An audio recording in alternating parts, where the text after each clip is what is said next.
Yes, àti.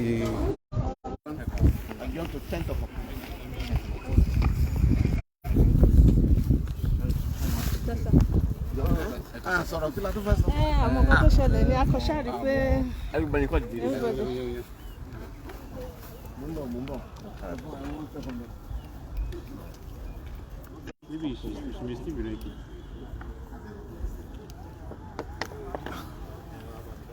Wọ́n wò pé kí ló ṣẹlẹ̀ àti pé òun kọ́tò kò sí sittings lẹ́nu. Everybody kọ́ dìde náà. Wọ́n wò pé kí ló ṣẹlẹ̀. Normally Adédoyin ò wá sí kóòtù lẹ́nu. Adédoyin ò wá sí kóòtù.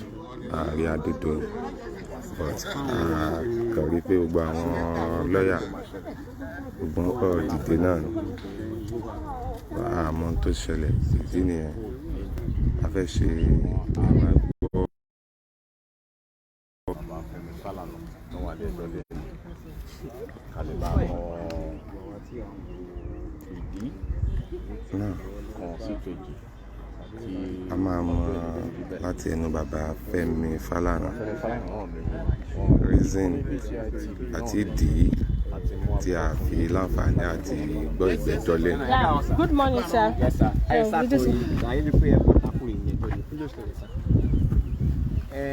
a rí pé àwọn ìwé tó yẹ ká fi sílẹ̀ ẹjọ́ ò tí ì pé nítorí èyí àwa lawyers àwa pẹnupọ̀ pé ká bá adájọ́ pé ká gba ọjọ́ míì so a ti gba ọjọ́ 10 oṣù 10 torí àwọn kóòtù fẹ́ gbọ́lédé láìpẹ́. Okay, in English. In English, sir? In English, Yes, sir. What transfer? I'm saying that we discovered that we haven't filed all our papers in terms of our written addresses, and on that basis we decided to consult with the Chief Judge, and we have now agreed because of the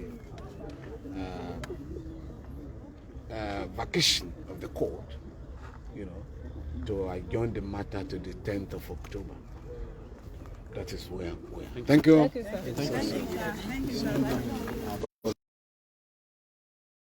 Fẹ́mi Fálànà yẹn ìdí tí kò sí sí ìgbẹ́jọ́ lónìí bó tilẹ̀ jẹ́ pé ká ní ìjókòó wà nílé ẹjọ́ àbá mọ ìdí tí Adédoyin fúnra rẹ̀ náà fi wá sí ilé ẹjọ́ lẹ́nu. Adédoyin fúnra rẹ̀ ò wá sí ilé ẹjọ́.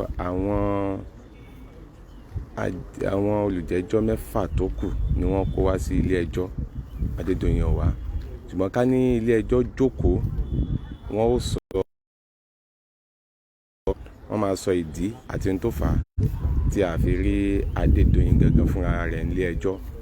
Ṣùgbọ́n gẹ́gẹ́ bí bàbá Fẹ́mi Fálànà ṣe sọ, wọ́n ní gbogbo àwọn written address àwọn ìwé tó yẹ kí gbogbo àwọn agbẹjọ́rò tó yẹ kí wọ́n kó kalẹ̀ nílé ẹjọ́ ni kò tíì pé ní báyìí. Oṣù keje láwa yìí wọ́n tuntun sí ìgbẹ́jọ́ ọ̀hún sí ọjọ́ 10 oṣù 10. Wọ́n á tó dá wọn padà sí ọgbà ẹ̀wọ̀n Iléṣà. Fún ìdí èyí gbogbo ẹ̀ ó tún di ọjọ́ 10 oṣù 10 ọdún tí a wà yìí ká tó mọ ibi tí à ń lọ, kí àwọn Adédoyin náà sì mọ ibi tí wọ́n ń bá orí ń bá ẹsẹ̀ wọn rè. Kò jẹ́ bí ó ti ní òun àjẹ́.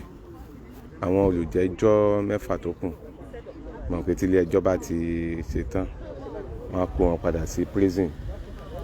Àmọ́ Adédoyin fúnra rẹ̀ ká nílé ẹjọ́ jókòó nígbà bá ti sọ àbámọ̀dé tí ò fi wá, tí àwọn wọ́dà ò fi gbé wá. Nígbà tí ilé ẹjọ́ ò ti jókòó yẹn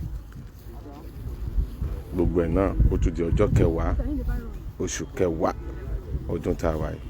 Ẹ ṣé o, ẹ ṣé. Thank you.